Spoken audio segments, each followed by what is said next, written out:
ನಮಸ್ಕಾರ. ನೀವು ನೋಡ್ತಾ ಇದ್ದೀರಾ ನ್ಯೂಸ್ 18 ಡಿಜಿಟಲ್ ಕಾಂಟೆಂಟ್. ನಾನು ನವಿತಾ ಜೈನ್. ಇವತ್ತಿನ ಡಿಜಿಟಲ್ ಕಾಂಟೆಂಟ್ ಅಲ್ಲಿ ನಾಗಮಂಗಲದಲ್ಲಿ ಗಣೇಶನ ವಿಸರ್ಜನೆಯ ಸಂದರ್ಭದಲ್ಲಿ ನಡೆದಂತಹ ಗಲಾಟೆ ಈಗ ಇಡೀ ದೇಶವ್ಯಾಪಿ ಸುದ್ದಿ ಆಗ್ತಾ ಇದೆ. ಅಷ್ಟು ಮಾತ್ರ ಅಲ್ಲ, ಈ ಒಂದು ಪ್ರಕರಣದಲ್ಲಿ ಈಗ ಯಾರ್ಯಾರ ಕೈವಾಡ ಇದೆ ಅನ್ನುವಂತಹ ಪ್ರಶ್ನೆಗಳನ್ನ ಕೂಡ ಹುಟ್ಟು ಹಾಕಿದೆ. ಒಂದ್ ಕಡೆ ನಾಗಮಂಗಲದಲ್ಲಿ ಮೊನ್ನೆ ಗಣೇಶನ ವಿಸರ್ಜನೆಯ ಸಂದರ್ಭದಲ್ಲಿ ಗಲಾಟೆ ನಡೆದಿತ್ತು. ಅಲ್ಲಿ ಕಲ್ಲು ತೂರಾಟ ನಡೆಯಿತು, ಚಪ್ಪಲಿಯನ್ನ ತೂರಾಟ ಮಾಡುವಂತಹ ಪ್ರಯತ್ನ ಆಯಿತು. ಪ್ರಮುಖವಾಗಿ ಅನೇಕ ಅಂಗಡಿ ಮುಂಗಟ್ಟುಗಳಿಗೆ ಬೆಂಕಿಯನ್ನ ಇಟ್ಲಾಯ್ತು. ಇಡೀ ನಾಗಮಂಗಲ ಪ್ರಕ್ಷುಬ್ಧವಾಯಿತು.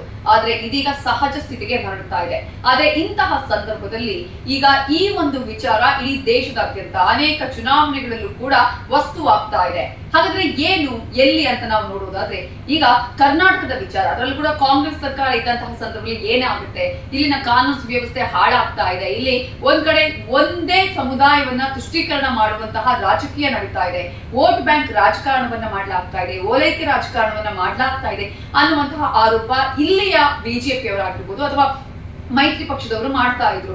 ಆದ್ರೆ ಇದೀಗ ಇದೇ ವಿಚಾರವನ್ನ ಹರಿಯಾಣದ ವಿಧಾನಸಭಾ ಚುನಾವಣೆಯ ಕ್ಷೇತ್ರದಲ್ಲಿ ಕೂಡ ಅಂದ್ರೆ ಕುರುಕ್ಷೇತ್ರದಲ್ಲಿ ಈ ವಿಚಾರವನ್ನ ಪ್ರಧಾನಿ ನರೇಂದ್ರ ಮೋದಿ ಅವರು ಕೂಡ ಪ್ರಸ್ತಾಪ ಮಾಡಿದ್ದಾರೆ. ಗಣೇಶನನ್ನ ಅರೆಸ್ಟ್ ಮಾಡಲಾಗಿದೆ, ಗಣೇಶನನ್ನ ಪೊಲೀಸ್ ಸ್ಟೇಷನ್ ನಲ್ಲಿ ಇಡುವಂತಹ ಒಂದು ಕೆಲಸ ಆಗ್ತಾ ಇದೆ. ಅಂದ್ರೆ ಗಣೇಶನನ್ನ ಅರೆಸ್ಟ್ ಮಾಡಲಾಗ್ತಾ ಇದೆ ಅನ್ನುವಂತಹ ಹೇಳಿಕೆ ಇದೆಯಲ್ಲ, ಇದರಲ್ಲಿ ಸಾಕಷ್ಟು ವಿಚಾರಗಳನ್ನ ಅವ್ರು ಮೆನ್ಷನ್ ಮಾಡಿದ್ದಾರೆ. ಅಂದ್ರೆ ಒಂದು, ಗಣೇಶನನ್ನ ಯಾವ ರೀತಿಯಾಗಿ ಪೊಲೀಸ್ ಸ್ಟೇಷನ್ ಮುಂಭಾಗದಲ್ಲಿ ಮೊನ್ನೆ ನಾಗಮಂಗಲದಲ್ಲಿ ಪ್ರತಿಭಟನೆ ಮಾಡುವಂತ ಸಂದರ್ಭದಲ್ಲಿ ಅಲ್ಲಿಗೆ ತೆಗೆದುಕೊಂಡು ಬರಲಾಯಿತು. ವಿಸರ್ಜನೆಯನ್ನ ಮಾಡುವ ಬದಲಾಗಿ ಸ್ಟೇಷನ್ಗೆ ತೆಗೆದುಕೊಂಡು ಬರುವಂತಹ ಸನ್ನಿವೇಶ ಹೇಗೆ ನಿರ್ಮಾಣ ಆಯಿತು ಅನ್ನೋದು ಒಂದು ಕಡೆ ಆದ್ರೆ, ಮತ್ತೊಂದು ಕಡೆ ಮೊನ್ನೆ ಈ ಒಂದು ಗಲಾಟೆ ಆದ ನಂತರ ಬೆಂಗಳೂರಿನಲ್ಲಿ ಪ್ರತಿಭಟನೆಯನ್ನ ಕೂಡ ಹಮ್ಮಿಕೊಳ್ಳಲಾಗಿತ್ತು.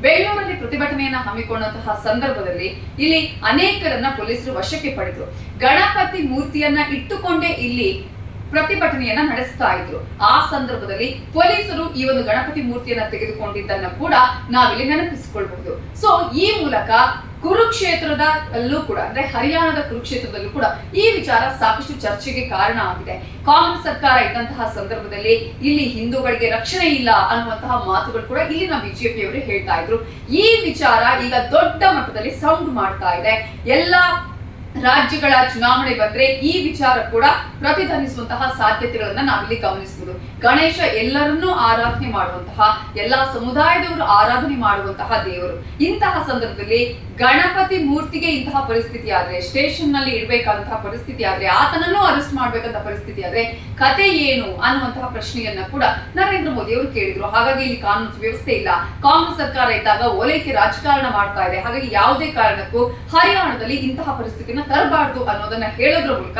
ಕರ್ನಾಟಕದ ವಿಚಾರ ಬಹಳ ದೊಡ್ಡ ಮಟ್ಟದಲ್ಲಿ ಚರ್ಚೆ ಆಗ್ತಾ ಇರುವುದನ್ನ ನಾವು ಗಮನಿಸ್ತಾ ಇದೀವಿ. ಇದು ಒಂದು ಭಾಗ ಆದ್ರೆ, ಮತ್ತೊಂದು ಕಡೆ ಈ ನಾಗಮಂಗಲದಲ್ಲಿ ದೊಡ್ಡ ಮಟ್ಟದ ಗಲಾಟೆ ಆಯ್ತಲ್ಲ, ಇದು ಈಗ ಬೇರೆ ಬೇರೆ ತಿರುವುಗಳನ್ನ ಪಡ್ಕೊಳ್ತಾ ಇದೆ.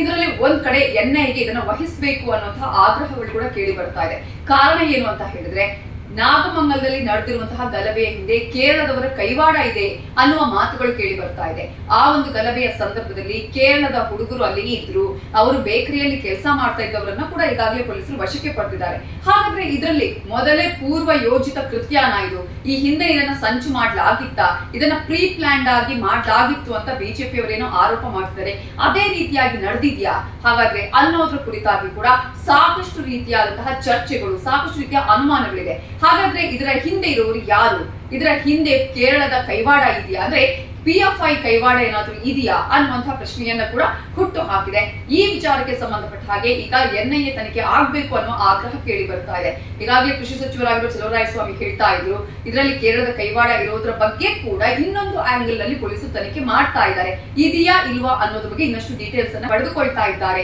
ಅನ್ನೋದನ್ನ ಹೇಳ್ತಾ ಇದ್ರು. ಸೊ ಇಂತಹ ಪ್ರಕರಣಗಳು ಪದೇ ಪದೇ ಒಂದು ವೇಳೆ ಸಂಭವಿಸುವಂತಹ ಚಾನ್ಸಸ್ ಕೂಡ ಇರೋದನ್ನ ನಾವಿಲ್ಲಿ ಗಮನಿಸಬಹುದು. ಹಾಗಾಗಿ ಕಾನೂನು ಸುವ್ಯವಸ್ಥೆ ವಿಚಾರದಲ್ಲಿ ಬಹಳ ಹುಷಾರಾಗಿರ್ಬೇಕಾಗುತ್ತೆ. ಯಾವುದೇ ರೀತಿಯಾದಂತಹ ಸಮಸ್ಯೆಗಳಾದಾಗ ಯಾರಿಗೂ ಕೂಡ ಇದರಲ್ಲಿ ಒಂದು ಸಮುದಾಯದವರನ್ನ ಓಲೈಕೆ ಮಾಡುವಂತಹ ಸಂದರ್ಭಗಳು ಬರಬಾರದು. ಒಂದು ವಿಚಾರ ಆದ್ರೆ, ಶಾಂತಿ ಸುವ್ಯವಸ್ಥೆಯನ್ನ ಕಾಪಾಡುವಂತ ನಿಟ್ಟಿನಲ್ಲಿ ಕ್ರಮಗಳಾಗಬೇಕೇ ಹೊರತು ಇಲ್ಲಿ ಯಾವುದೇ ಒಂದು ಸಮುದಾಯದವರನ್ನ ಅಥವಾ ಯಾವುದೇ ಒಂದು ವ್ಯಕ್ತಿಗಳನ್ನ ಅಥವಾ ಒಂದು ವಿಭಾಗದವರನ್ನ ಓಲೈಕೆ ಮಾಡುವಂತಹ ಕೆಲಸಗಳ ಆದ್ರೆ ಅಲ್ಲಿ ಇಂತಹ ಒಂದಷ್ಟು ಘಟನೆಗಳು ನಡೆಯುವಂತಹ ಚಾನ್ಸಸ್ ಇದೆ. ಹಾಗಾಗಿ ಎಲ್ಲಾ ಮುನ್ನೆಚ್ಚರಿಕೆ ಕ್ರಮಗಳನ್ನ ತೆಗೆದುಕೊಳ್ಬೇಕಾಗುತ್ತೆ. ಎಲ್ಲಾ ಕಡೆಯಲ್ಲೂ ಎಲ್ಲರಿಗೂ ಸಮಾನವಾಗಿ ಸಮಾಧಾನವಾಗಿ ಶಾಂತಿಯಿಂದ ಬದುಕುವಂತಹ ಒಂದು ವ್ಯವಸ್ಥೆಯನ್ನ ಮಾಡಿಕೊಡ್ಬೇಕಾಗಿರೋದು ಸರ್ಕಾರದ ಕರ್ತವ್ಯ. ಇದು ಇನ್ನು ಯಾವ್ಯಾವ ಚುನಾವಣೆಗಳಲ್ಲಿ ಯಾವ ರೀತಿಯಾಗಿ ಪ್ರತಿಧ್ವನಿಸುವಂತಹ ಸಾಧ್ಯತೆ ಇದೆ, ಈ ಚುನಾವಣಾ ವಿಚಾರವೇ ಆಗುವಂತಹ ಚಾನ್ಸಸ್ ಕೂಡ ಇದೆ ಬೇರೆ ರಾಜ್ಯಗಳಲ್ಲಿ. ಹಾಗಾಗಿ ನಾಗಮಂಗಲದ ಈ ಘಟನೆ ಈಗ ದೇಶವ್ಯಾಪಿ ಸುದ್ದಿ ಆಗ್ತಾ ಇದೆ. ಇನ್ನೊಂದ್ ಕಡೆ ಸರಿಯಾದಂತಹ ತನಿಖೆ ಆಗಿ ಯಾರು ಇದರ ಹಿಂದೆ ಇದ್ದಾರೆ, ಯಾರು ಇದನ್ನ ಮಾಡಿಸಿದವರು, ಸರಿಯಾದ ರೀತಿಯಲ್ಲಿ ತನಿಖೆ ಆದಾಗ ಗಲಭೆಯ ಹಿಂದಿನ ಅಸಲಿ ಸತ್ಯ ಗೊತ್ತಾಗುತ್ತೆ. ಇದೇ ಹೊತ್ತಿನ news 18 digital content. Thank you so much.